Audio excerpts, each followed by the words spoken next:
In this video, traders are going to look at why not having all the information is okay when we're making a trade. Stay tuned.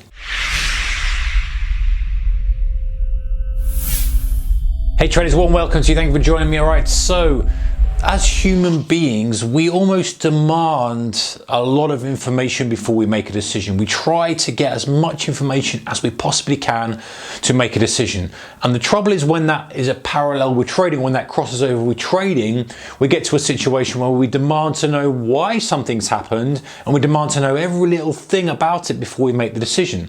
Now, this is a trap that I think many traders fall into. Why has the market done this? Why has it moved that? Now, whilst it's interesting to find out sometimes why a market may have done this, guys, there's only one reason why a market moves up or why a market moves down, and we know this. We know that price moves when buyers are more aggressive than sellers and they're buying more and paying a higher price, has more urgency, and the same to the downside. The sellers are more aggressive and have more urgency than the buyers, causing a lower and lower price. Now, you could put a spin on that and say it's because of this earnings, it's because of this data, it's because of the price of gold, it's because of what Trump said, it's because of this, and maybe some of these are kind of the cause for the initial move. And maybe some of the reasons why stocks will move this way or an asset will move this way. But it's almost irrelevant, because what you should be thinking of as a trader is thinking in terms of bets and of bet sizes. So all we're really doing as a trader, when we're looking at a chart, let's say we're looking at this chart here, it's kind of driving lower, pushing back up, consolidating, and we're in this situation now.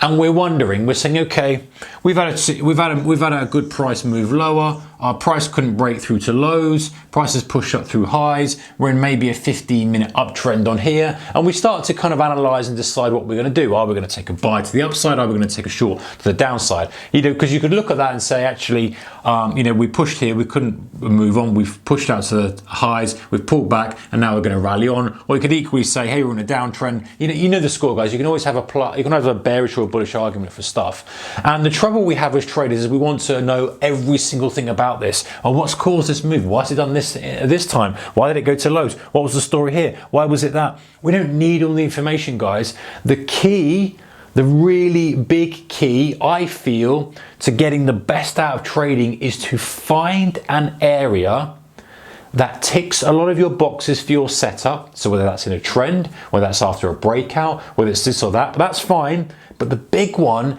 is to find a position where you can put your stop at a sensible level so that you've got a good risk-reward ratio on the trade and it's sensible as part of the trade.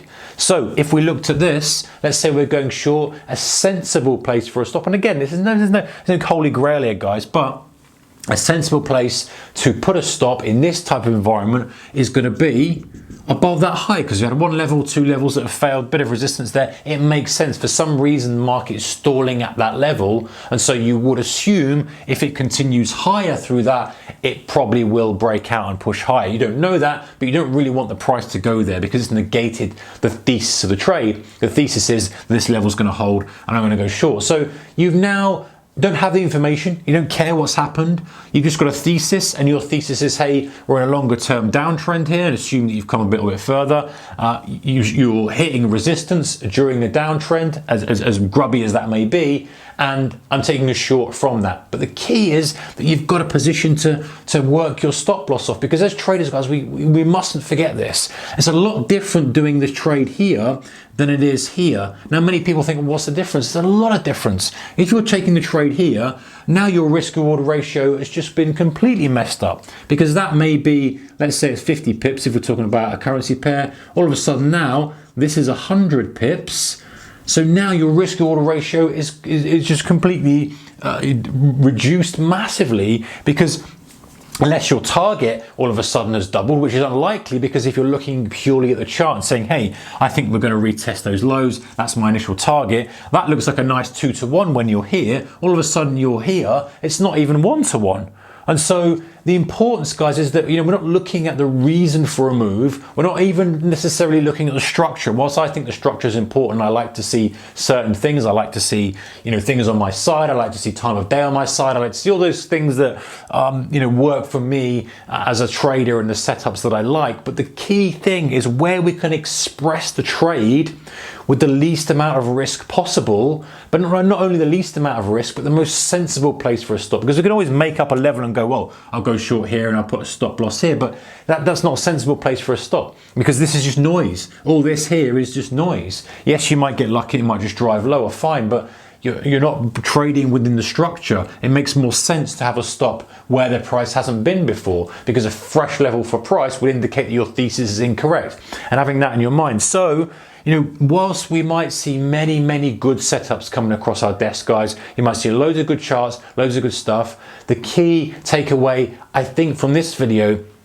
is to really try to wait for that absolute sweet spot where the stop is a very sensible stop and it just automatically just throws out a good risk reward. If you're shorting here and your target's down here, automatically you can see that your risk reward ratio is good. It could be better if you were up here, fine, but of course you've got to weigh up the odds of how aggressive you take that. There's a sweet spot there. There's no right or wrong, guys. There's no perfect solution for this, but if you can find that as opposed to waiting too long, because again, another trap is we want to wait until it just feels right, It's like this, having all the information. We want all the information. We want to see that it's in a downtrend before we start to hit it. We want to see that it's rejected that before we start to hit it. We want to see some negative news. The trouble is, guys, when everything is lined up in one direction, that's probably the time when it will turn, because ultimately everyone now knows about it. And we know that for a price to go lower, you've got to have people after you who want to sell more aggressively for the price to go lower and buyers to back off. Otherwise, price won't go lower.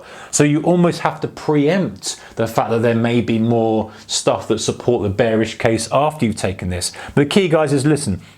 If you can find a place for your stop loss, if you can find a good place to express the trade, where there's a sensible place for a stop loss, you don't need all the information. You can take these all day long. You can have a few little filtering criteria, a few setup criteria, a few trigger criteria, but ultimately being able to express that trade with the least amount of risk possible that makes sense on the chart is the real key, because you can trade those all the time.